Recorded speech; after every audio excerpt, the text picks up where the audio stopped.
my name is Meghna Tare, and I'm the Chief Sustainability Officer for UT Arlington.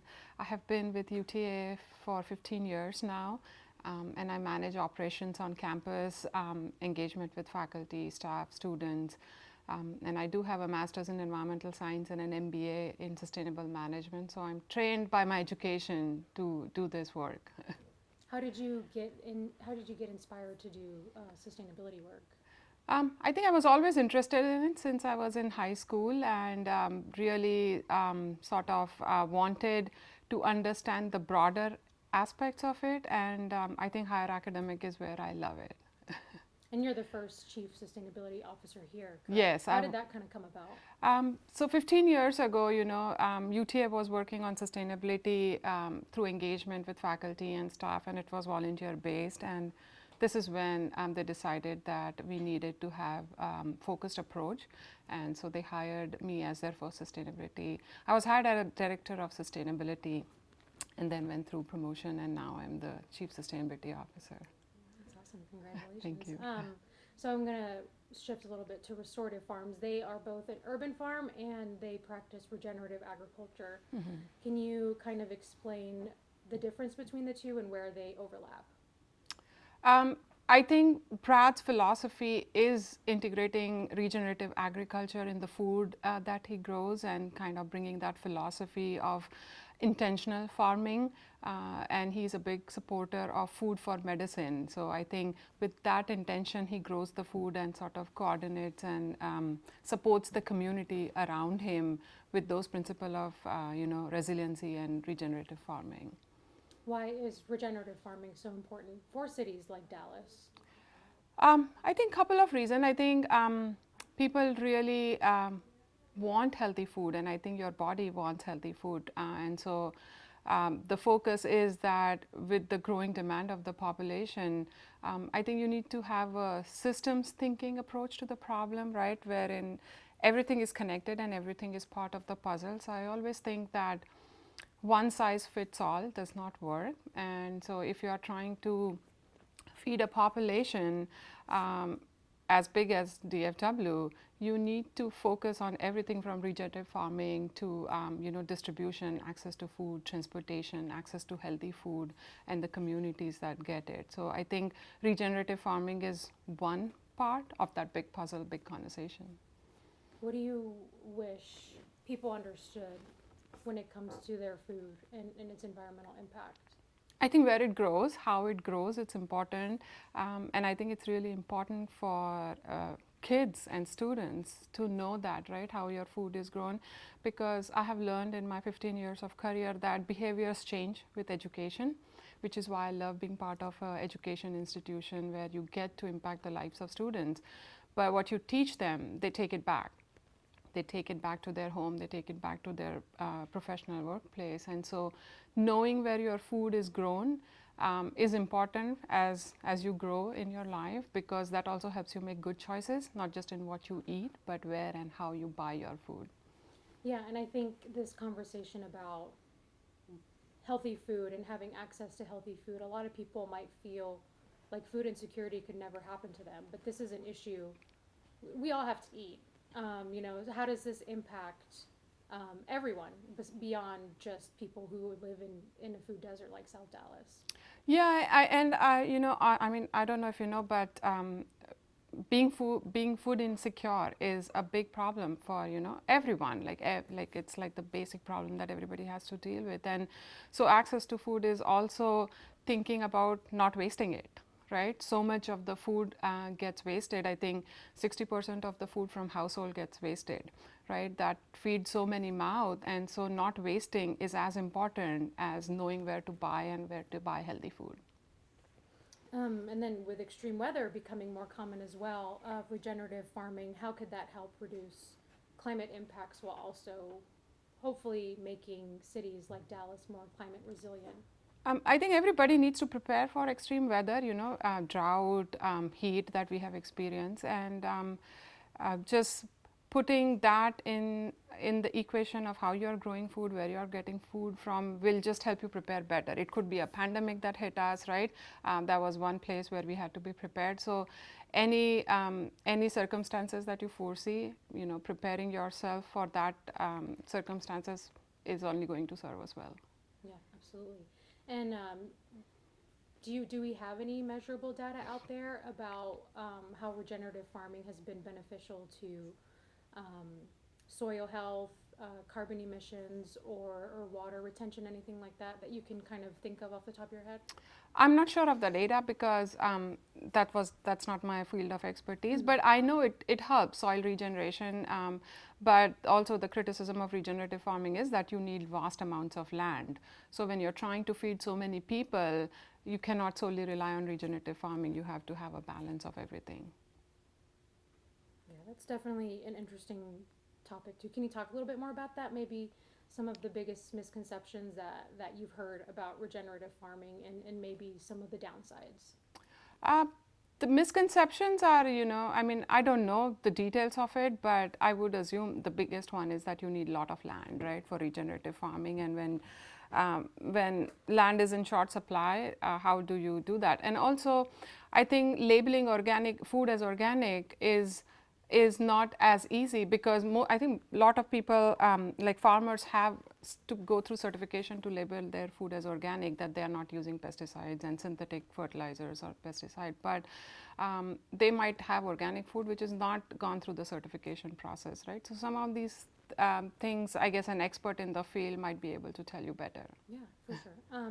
How do you think? I know you mentioned, so you say that they need a lot of land. But somehow Brad and Restorative Farms, they've managed to do it in the middle of a city. Yeah. And make it an urban farm while also implementing some of those regenerative practices. How do you think that they were able to do that, and why do you think that makes them stand out so much? I think it's their belief and their mission, and their commitment to sustainability has really helped them. And I'm sure they have their share of challenges, but I think he's also been successful because he has been able to bring in the community into the conversation, into what he does. And I think for him and me, bringing the community into the conversation really is helpful and impactful in the long run, and that's why he's very successful. Why do you think that that's so impactful?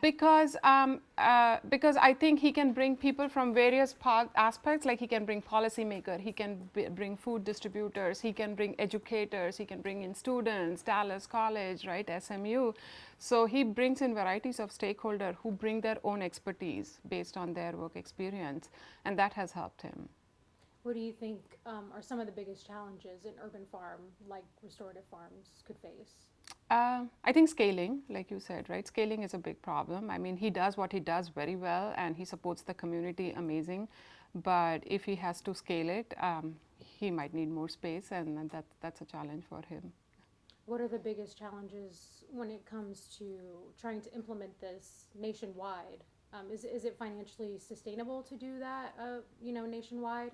Or what are some of the biggest obstacles to making that happen? I don't think there is one that you can pinpoint. Like I said, I think it's a combination of 4 or 5, like policies, economics, culture, and of course we are all at the mercy of nature. For sure. I guess currently also too, do you think policies help or hinder urban farms in implementing regenerative agriculture? Again, I'm not sure of that. Yeah, no worries, no worries. So then I guess also too, would you be able to speak to what role you think cities and policymakers could play in expanding urban farming? Yeah, I think policymakers and cities can definitely, I think, I'm an educator, so I always turn towards education, but I think education is a big part of, bringing people together, having community gardens. Community gardens don't really produce a lot of food, but what they do is bring the community together, and then you can use it for education and teaching people how to grow organic food. And I think those sorts of things where, bringing awareness to the community are some of the things that cities can do a good job, and we do it. City of Arlington does it. How do you think food insecurity in a place like South Dallas fits into the larger conversation of food insecurity and public health? Yeah, I think access to food and quality food, good food, impacts everybody's health, right? I mean, we all know since the pandemic, health is such a such an integral part of the conversation now in the kind of food that you eat. So it's not just accessibility to food easy, but to healthy food. And I think some of the barriers are transportation, access to transportation, where people can get to the food store, grocery stores that provide healthy food. And I think that's what makes Restorative Farms stands Exactly. out, is their partnership with DART that is making both, it's eliminating that issue of transportation by being right there by a DART location. So I definitely think that helps. If urban farming doesn't scale up, what do you see happening in the future in the next 10 to 20 years? I think innovation and technology also has to step in.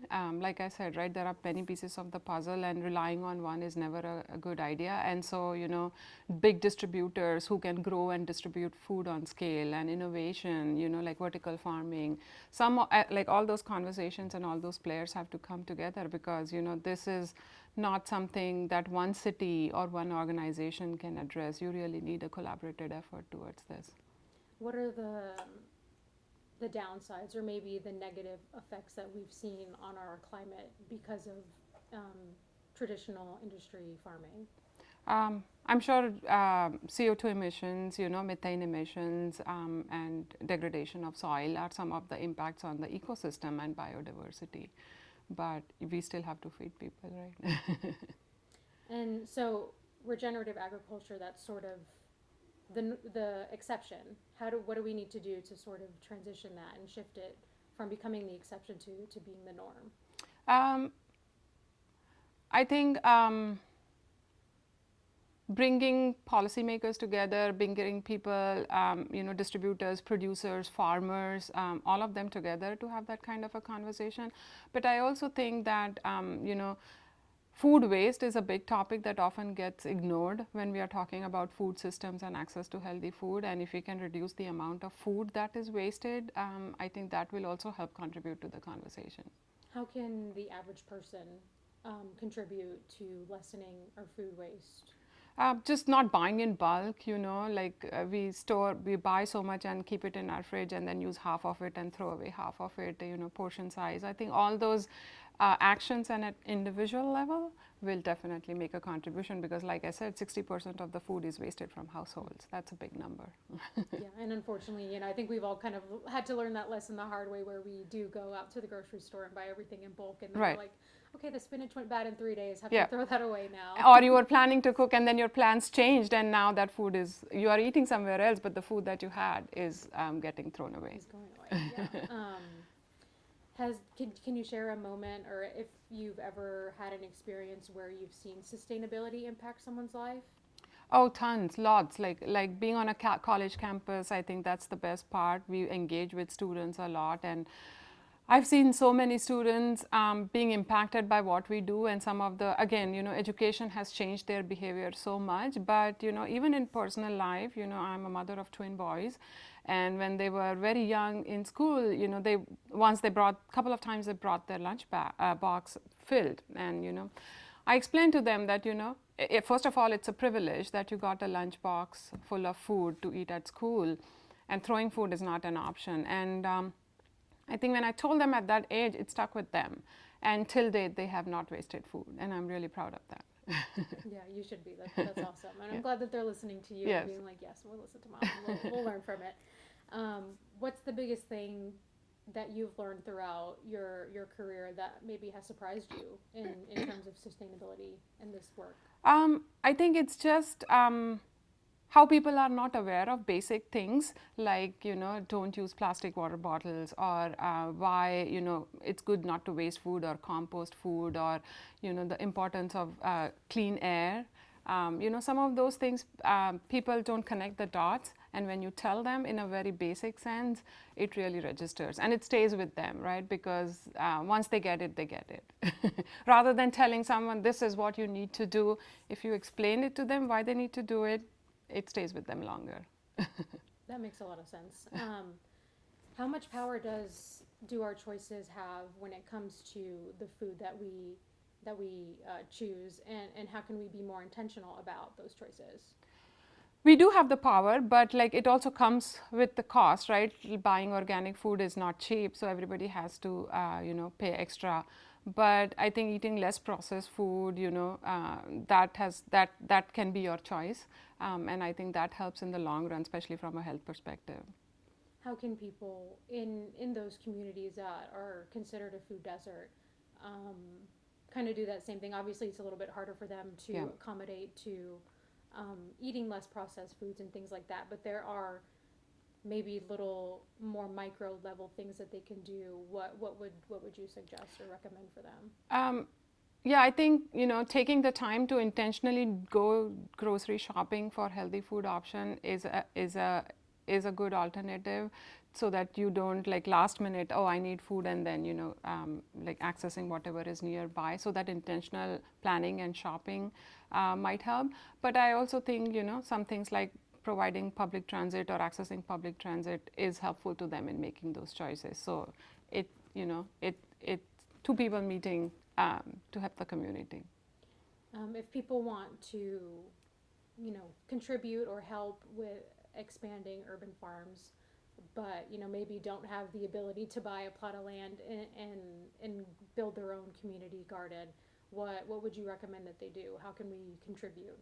I think that's where the cities can help, right? Like cities can provide community garden. I know Parkland Hospital has a community garden on their site, and if you talk to them, I think they had even sort of shared this information that patients who have access to a plot at the community garden recovered from and to became healthy much sooner than not having to access to the community garden. So it provides that health benefit. But I think cities can definitely help with community garden. UTA has one in partnership with City of Arlington, and we have a waiting list of people for that community garden, and it's open to the community, not just UTA students, and that has really helped. And so they are not going to grow enough food to support the food system, but at least they can grow for their family, and they can grow it in a way they prefer, right? Organic, without pesticides and fertilizers. And I think having that awareness, and you keep touching on the education and how important that is, because once one person has that education, they can then go on to teach other people, Exactly. and then it just kind of continues to grow from there. Um, what is something that you hope people watching the story, seeing the work that Restorative Farms is doing, and seeing the work that you're doing here at UTA with sustainability, what do you hope is the biggest takeaway in this conversation?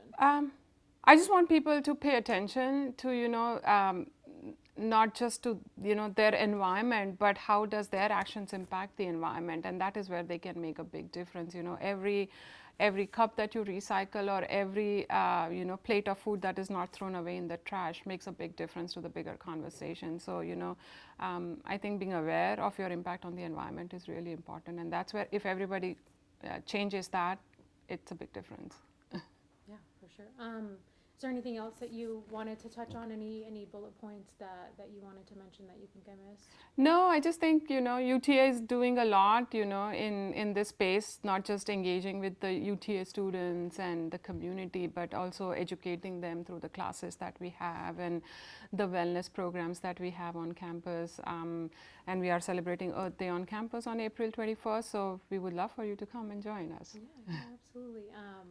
How have you guys had to adapt to the way that you guys teach these sustainability and environmental classes because of the way climate is changing, and because of all of these, maybe policies and things like that? How have you had to adapt the way that you educate students? I don't think much has changed, because they are learning the basic concepts of sustainability, right? I mean, they are learning what it is not to waste food, or recycling, or urban planning and agriculture and architecture. So, I mean, I think it has always been embedded in the curriculum and teaching at UTA, but you have to change with the changes in technology, or any new information that comes about. But I think the students at UTA kind of get a feel for the broader topic, including in the College of Engineering, College of Business, urban planning and architecture.